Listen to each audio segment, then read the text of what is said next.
সামনে গাড়িগুলো কেউ ধরছে না বললে হবে না। খেতে এসে আমি লাইফে ফার্স্ট টাইম জবা চা খাচ্ছি, মানে পুরো জবা ফুলটাকে জবা ফুল লাল যেটা জবা পুজো দিই সেটাকে শুকিয়ে চা পাতার মতন করা হয়েছে, সেটাকে যে পুরো লাল দেখো কালারটা, মানে একটা টক টক মানে। আরো একটা নতুন ব্লগে সবাইকে অনেক অনেক স্বাগত। আর সকাল বেলায় এখন ঘেমে যাচ্ছি, দেখো বেশ গরম পড়েছে আজকে, একটু মেঘলা মেঘলা। আর এই যে আমার বাবা সোনা ঘুম থেকে উঠে, তুমি কি দেখছো এইখানে? এই দেখো, তুমি দেখো, এই দেখো এই যে কাজ হচ্ছে এখানে দাঁড়িয়ে দেখো, এগুলোকে দেখছে কিভাবে করে, পরে এগুলোকে কাজে লাগাতে হবে। কি করছে বলো তো? পাঁচিরটা প্লাস্টার হচ্ছে, এই যে এই দিকটা কমপ্লিট হয়ে গেছে। ওই যে কমলা বাসন মাজছে, কমলার সঙ্গে ওরকম করছে। এই দিকে আমি বসিয়ে দিয়েছি হচ্ছে খিচুড়ি। আজকে সকালবেলার ব্রেকফাস্টে হবে খিচুড়ি। তারও একটা কারণ আছে কেন এতটা খিচুড়ি করছি, মানে সবাই মিলেই খিচুড়ি খাওয়া হবে, পাপানকে খাওয়ানো হবে, প্লাস আমরা সবাই খাবো। হ্যাঁ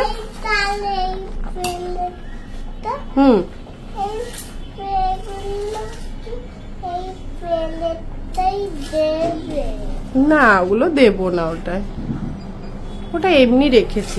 এটার মধ্যে সবজিগুলো ধুয়েছিলাম তো তাই রেখেছি।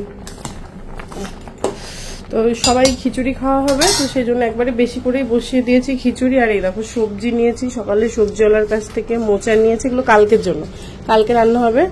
আজকে দুপুরে অ্যাকচুয়ালি আমাদের বাড়িতে রান্না বান্না কিছু হবে না। কেন হবে না সেটা বলছি তোমাদেরকে। চলো এবার নামো, নামো আগে। না না না, আর দাঁড়ানো যাবে না, এখানে উনুনে ফুটছে। চলো চলো, দেখো এখান থেকে আমি নামাতেই পারছি না। একবার ঘুম থেকে উঠে একদম খালি পেটে থাকবে তো একটুখানি ছাতু গুলে, মানে একদম একটুখানি ছাতু গুলেছি, যে ছাতুটা একটু খাক। খিচুড়িটা হতে তো এখনো 15-20 মিনিট, আধ ঘন্টা সময় লাগবে, তো ছাতুটা খাক, একদম খালি পেটে থাকবে। প্রায় 9টা বেজে গেছে। চলে এসো চলে এসো চলে এসো। সকালবেলায় খিচুড়ি টিচুড়ি খেয়ে যে স্নান করে হ্যাঁ অন্য হালকা ভেজে বারান্দাটা মেলে দাও দিয়ে, কি বলতে গেলাম, একটা খিচুড়ি টিচুড়ি খেয়ে স্নান করে রেডি হয়েছি। এখন আমরা যাবো হচ্ছে একটা জায়গায়, তোমাদের বলছি আমি পরেছি চুড়িদার আর শাড়ি পরে এসছে। আমি বলছি তুমি আমাকে বললে না বলে, আমি ভাবলাম তোমাকে ফোন করবো। আমিও মনে মনে ভেবেছি কি যে কি শাড়ি পরে আসবে না রিওর মা, না আমি কি পরবো, চুড়িদার সত্যি সকাল থেকে আজকে টাইম পাইনি, একদম টাইম পাইনি, এত মানে বিভিন্ন রকম টুকটাক কাজ করায় ব্যস্ত ছিলাম। যদি শাড়ি পরে এসে তাহলে আমিও শাড়ি পরে দিয়ে এখন আমার শাড়ি বার করছি, শাড়ি পরে নি, শাড়ি পরে রেডি হয়ে একবারে দেখাচ্ছি। রোদ উঠেছে, কোন রকমের শাড়িটা আমি জড়িয়েছি গায়ে, তাড়াতাড়ি করে যাচ্ছি। আবার মন্দির বন্ধ হয়ে, মানে দুপুরবেলায় তো ভোগের একটা টাইম আছে, সেই টাইমের মধ্যে না গেলে কি করে হবে। ও আমরা কোথায় যাচ্ছি সেটাই বলিনি আমি, তার আগে বলে দিচ্ছি মন্দিরে ভোগের টাইম। আমরা যাচ্ছি আমাদের বর্ধমানের সব থেকে মানে ঐতিহ্যশালী জায়গা, তাই না? সেটা হচ্ছে আমাদের বর্ধমানের সর্বমঙ্গলা মন্দির আর কি, সর্বমঙ্গলা বাড়ি বলি আমরা। তো ওখানটায় মানুষ বিকেলবেলা একটুখানি মানে ভালো লাগছে না, ওখানে গিয়ে বসে থাকে, এরকম একটা জায়গা। কালকে সন্ধ্যাবেলা আমাদের হঠাৎ করে হচ্ছে বলছে যে, তুমি বললে তো যে একটু সর্বমঙ্গলা বাড়ি অনেকদিন খেতে যাওয়া হয় না, তো বললাম তাহলে চলো, আর পরের দিনই চলো, মানে আজকেই প্ল্যান করে নিলাম দুপুরবেলায়। এখন আমরা ওখানে গিয়ে ভোগ খাবো ঠাকুরের। পরিতোষ আগেই চলে গেছে মন্দিরের ওখানে, ওর একটা কাজ ছিল। এবারে ও তো একটা বাইক নিয়ে গেছে, আবার প্রদীপ তাহলে বাইক নিয়ে যাচ্ছে। এবার আসার সময় আমরা সবাই বাইকে করে চলে আসতে পারবো, এই জন্য এখন আমরা আর কি এই পার্টিগুলো টোটো করে যাচ্ছি। আমরা যখনই বেরোই একটাও টোটো পাই না, একটাও না, খুব বাজে ব্যাপার হয়, মানে টোটোর বসে। হ্যাঁ কালকে আমরা বিকেলবেলায় বেরিয়েছিলাম, যেটা ব্লগ বানানো হয়নি, তো বেরিয়েছি আমরা, সেই হেঁটে হেঁটে অর্ধেক রাস্তা পৌঁছে গেছি, তারপরে আমরা টোটো পেয়েছি। এখন দেখো রাস্তায় একটা টোটো নেই, এসে গেছি মন্দির, হচ্ছে মন্দিরের বাইরেটা, এইটা বন্ধ না, এই কোনটা দিয়ে ঢুকবো, ওইটা দিয়ে? সামনে গাড়িগুলো কেউ ধরছে না বললে হবে না।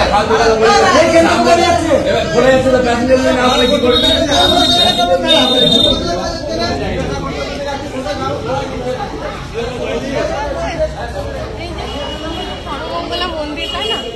খুব সুন্দর লাগে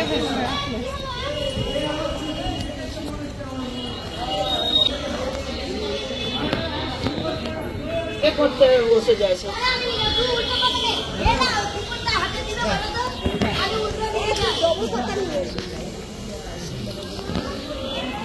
এই যে আমাদের বর্ধমানের ঐতিহ্য মা সর্বমঙ্গলা মন্দির, এখানে ভীষণ বড় দুর্গাপুজো হয়।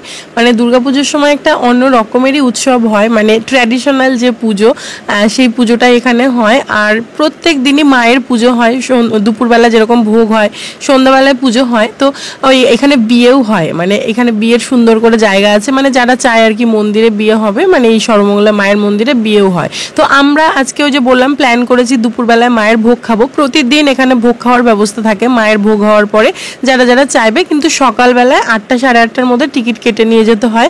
তো আমাদের এখানে ওই মন্দিরের পাশে একজনের পরিচিত আছে, তাকে প্রদীপ ফোন করে বলে দিয়েছিল, তো টিকিট কেটে রেখেছিল। মানে আমরা যে কজনে খাবো আর বাবার জন্য পার্সেল নিয়ে যাব বাড়িতে, যেহেতু বাবা আসবে না, আমরা এসছিলাম খেতে। আর এইখানে যে আমরা দেখো বসে পড়েছি। আর আমাদের আগে কিন্তু একটা ব্যাচ উঠে গেছে, মানে প্রচুর মানুষ খেয়েছে, মানে আমরা একদম লাস্ট ব্যাচে আর কি খেয়েছি, তখন অর্ধেকটা আর কি পূর্ণ হয়েছিল, না হলে পুরো মন্দিরটা একদম ভর্তি ছিল।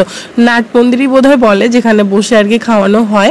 যাই হোক, এই একদম সবার প্রথমে ছিল মায়ের ভোগের ওই আলু ভাজা, শাক ভাজা, তারপরে ছিল পোলাও, তারপরে ছিল একটা পনিরের তরকারি, তারপরে ছিল সাদা ভাত, তারপরে ছিল বিরুলির ডাল, তার সঙ্গে ছিল ইঁচড়ের তরকারি, আর তার সঙ্গে ছিল চাটনি, পায়েস, তারপরে মিষ্টি। মানে কি বলবো, ভোগ একটাই আলাদাই মানে জিনিস, আলাদাই অনুভূতি। আর এই যে খাওয়া দাওয়ার পরে দেখো সবাই বসে গল্প করছে, আর এত সুন্দর ঠান্ডা জায়গা, ভেতরটা সত্যি একদম গরম লাগে না, আর আলাদাই শান্তি লাগে। যে কোনো মন্দির মানেই তো শান্তির জায়গা, সেখানে বসতে গল্প করতে সময় কাটাতে ভীষণ ভালো লাগে। তো দুপুরবেলায় খাওয়া দাওয়ার পরে সবাই বসে দেখো একটু গল্প করছে, আমরাও একটু বসেছিলাম, একটু গল্প টল্প করলাম। আর ওই যে বাবার জন্য যে পার্সেলটা বুক করা ছিল, অ্যাকচুয়ালি ওর টিকিটের দামটাও তোমাদের বলিনি। যারা বর্ধমানের আশেপাশে বা বর্ধমানে থাকো, যদি মনে হয় যে কখনো সর্বমঙ্গলা বাড়িতে তো খাইনি ভোগ, মায়ের ভোগ খাওয়ার ইচ্ছে হয়, তোমরা অবশ্যই আসতে পারো। সকাল 8:30টার মধ্যে টিকিটটা কেটে নেবে। আর ওখানে বসে খেলে টিকিটের মূল্য হচ্ছে 50 টাকা, আর যদি মনে করো বাড়িতে পার্সেল নিয়ে যাবে, যেরকম মাটির মালসাই করে দেয়, সেটার মূল্য হচ্ছে 60 টাকা। তো আমরা খাওয়া দাওয়া করে যে বাবার জন্য নিয়ে বেরোচ্ছি এবারে। কি এত গভীর ডিসকাস কি হচ্ছে? আচ্ছা, কেমন লাগলো, কেমন খেলেছি, অ্যাকচুয়ালি মন্দিরের পোশাক কেমন লাগলো এটা জিজ্ঞেস করাটাই উচিত। এটা ভালো লাগা, এটা ফিলিংস। হ্যাঁ, একদম ওইটা ওইভাবে মানে বিচার করলে চলবে না। হ্যাঁ, মানে আর খাবারগুলো সত্যি ভালো লাগে। অ্যাকচুয়ালি যে কোনো মন্দিরে হোক, যেভাবে রান্না করলে সেটাই টেস্ট হয়, একটা আলাদা ফ্লেভার হয়, যেটা বাড়িতে রান্না করলে কখনো হয় না। একদম ঠিক আছে, মানে চলো। বাড়িতে বৌদি রান্না করলে বৌদি এখনো হাত শুকছে, কখনো হয় না। এই দেখো অন্য রকমের সেন্ট হয়। যতই আমরা বাড়িতে নিরামিষ রান্না করি না কেন, এই ভোগের যে একটা সেন্ট, সেটা কখনোই হয় না। যেও না, এ রাস্তা যায় না, ধরো ওকে। আমার ছেলে খুব তুত্তুরানি হয়েছে, একা একা হেঁটে কোন দিকে চলে যায়, একা এটা ধরবে ওটা ধরবে, প্রচুর তুত্তুর করে। তুমি সামনে নিয়ে নাও, এটা ধরে আমি পেছনে বসে। ঠিক আছে, বন্ধ করলাম। হ্যাঁ হ্যাঁ, বন্ধ করে দাও। এখন বাজে 5:15, আর একটুখানি পাপানকে ঘুম পাড়াতে পেরেছিলাম, ওই 1 ঘন্টা মতন ঘুমিয়েছে আর কি। ঘুম থেকে উঠিয়ে মানে জোর করে কোনো রকমে 1 গ্লাস দুধ খাওয়ালাম, মানে ওই খাওয়াতে গিয়ে আমার দেরি হয়ে যায় প্রত্যেকদিন। আর না খাইয়ে পাঠাবো, মনটা কেমন লাগে যে না খাইয়ে যাবে, মানে না খেয়ে যাবে, এতক্ষণ মানে পড়া 7টা পর্যন্ত পড়া, আস্তে আস্তে কত বেজে যায় বাড়িতে। এই জন্য জোর করে খাওয়াই, যে নাহলে খালি পেট থাকবে। সেই দুপুরবেলায় খেয়েছে দুটো, আর সেটা করতে গিয়ে আমার প্রতিদিন লেট হয়, প্রতিদিন লেট হয়। খেয়ে এসো, তাড়াতাড়ি এসো।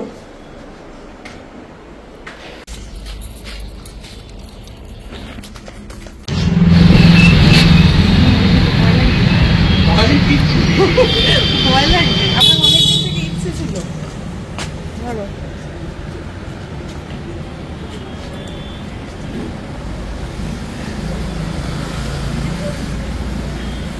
গন্ধ কিরকম? ভয়ের কি আছে, খেলে মরে যাবে নাকি? না না, আমি তাই দেখছি না, মানে আলাদা কিছু না। এটা কিছু লাল জবার চা না অন্য কোনো জবা? এটা হলুদ জবার চা। কি হবে?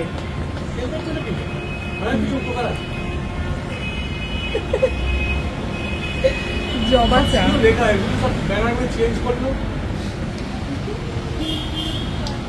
লাইফে ফার্স্ট টাইম। এই দেখতে তো কিন্তু লাল একদম। হ্যাঁ, লিকার চায়ের মতো লাগছে। না না, একটু লাল লাল ভাব আছে। অপরাজিতার চা কি নীল হবে? ও আচ্ছা আচ্ছা,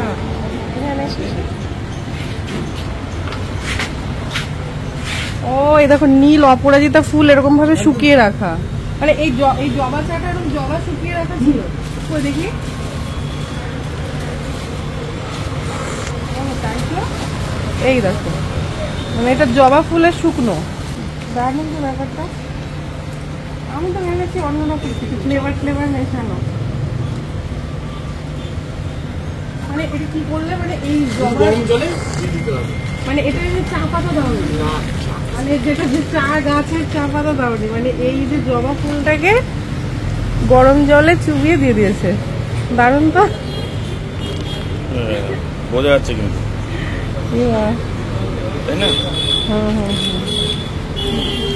এটা একদম নতুন অভিজ্ঞতা জবা ফুলের চা খাচ্ছি। মরবে না মনে হয়।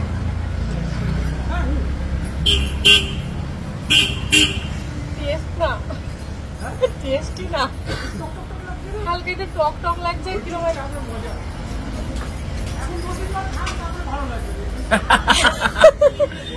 এইটা এক্সপিরিয়েন্স নেওয়ার জন্য আমি নিলাম কিরকম হয় জবা চা।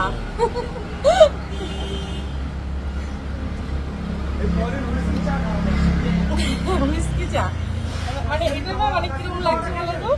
হ্যাঁ না ঠিক আছে, কাশ্মীরি কি কাওয়া, ওটা কি অ্যাকচুয়ালি জিনিসটা কি? কাশ্মীরের কাক,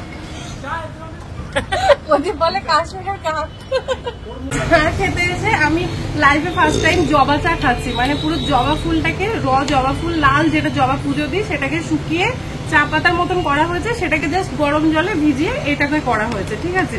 আর খেতে একটু অদ্ভুত টাইপের টেস্ট, হালকা টক টক লাগছে, পুরো লাল দেখো কালারটা, মানে একটা টক টক মানে কেমন একটা লাগছে, অদ্ভুত টেস্ট। কিন্তু আমি যেহেতু চিনি ছাড়া গ্রিন টি খাই, আমার খুব একটা খারাপ লাগছে না। মানে চিনি ছাড়া যারা মানে চা যারা খেতে পারে না তাদের কাছে খুব একটা ভালো লাগবে না। এটা অবশ্যই হেলথের জন্য খায়, মানে টেস্টের জন্য যে খায় সেরকম কিছু ব্যাপার না, হেলথের জন্য এটা খুব ভালো। দাদা আমাকে বলেছে পরের দিন অপরাজিতার চা খাওয়াবো, অপরাজিতার পাতা মানে দেখালাম শুকনো করা, আবার বলছে এটা একদিন খাওয়াবে। এটা কি আছে? কাশ্মীরি কাওয়া। কাশ্মীরি কাওয়া, প্রদীপ বলছে কাশ্মীরি কাওয়া মানে তার মানে কাশ্মীরের কাক শুকিয়ে চা খাবো। এটার মধ্যে কি কি জায়গা আছে বললে? এর মধ্যে গোলাপ ফুল আছে, তারপর কাঠবাদাম আছে, চা আছে, অনেক রকম সব মিশিয়ে মানে তারপর মিক্স করে একটা মানে বানানো। গোলাপ ফুল আছে, গোলাপ ফুল অনেক, রোজ ডেতে এরকম চা খাওয়ালেই তো হয়, বয়ফ্রেন্ড গার্লফ্রেন্ড যারা। গোলাপ ফুল, কাঠবাদাম আর ফ্রুট আর বিভিন্ন চা পাতা এগুলো। মানে কি এখন মানে পাপানকে এখানে পড়তে দিতে আসি তো, মানে একটু মানে দূরে আর কি, 2 মিনিট দূরে, তো পাপানকে পড়তে ঢুকিয়ে দিয়ে আমরা এখানে এসে বসে পড়ি, চায় আড্ডা, মানে বিভিন্ন রকমের অদ্ভুত রকমের চা খাই। আর কিন্তু প্রদীপ দুধ চা খায় প্রত্যেকদিন এসে, বাড়িতে গ্রিন টি খায়, এখানে এসে দুধ চা খায়। দুধ চাটা এত ভালো লাগে ওর এখানকার। আর আমি এক একদিন এক একটা অদ্ভুত কিছু ট্রাই করি। এটা খেয়ে তারপরে একটা ফ্রেশ লেমন গ্রাস চা খাবো, খেয়ে তারপরে চলে যাবো। এই যে তুমি এই যে এইটা খাচ্ছ, কালারটা কিন্তু এরকমই, দেখো একদম এরমই এসছে কালারটা।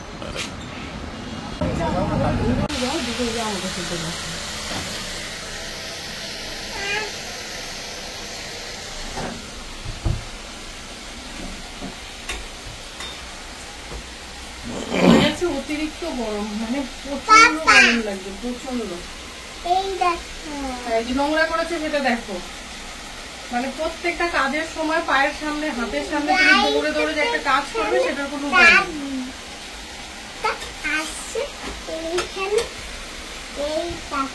ওকে নিয়ে বাড়িতে এসে যে ফটাফট করে আটাটা প্রদীপ মেখে দিল, আটাটা আমি মাখতে পারি না, আটাটা প্রদীপ মেখে দিল। আর এই যে আমি আলু টালু এগুলো কেটে দিয়েছি, আলু পটল আর ফুলকপি যে একটুখানি ভাজা আর রুটি, এই হচ্ছে আজকে রাতের ডিনার। পটল আর ফুলকপি, পটলটা বেশি দিয়েছি, ফুলকপি অল্প দিয়েছি আর আলুটাও অল্প দিয়েছি আর কি।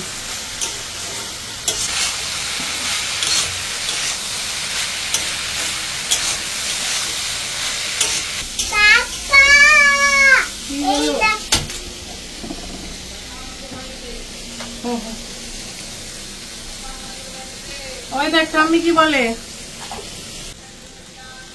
তাড়াতাড়ি দেখো ঠাম্মি কি বলছে।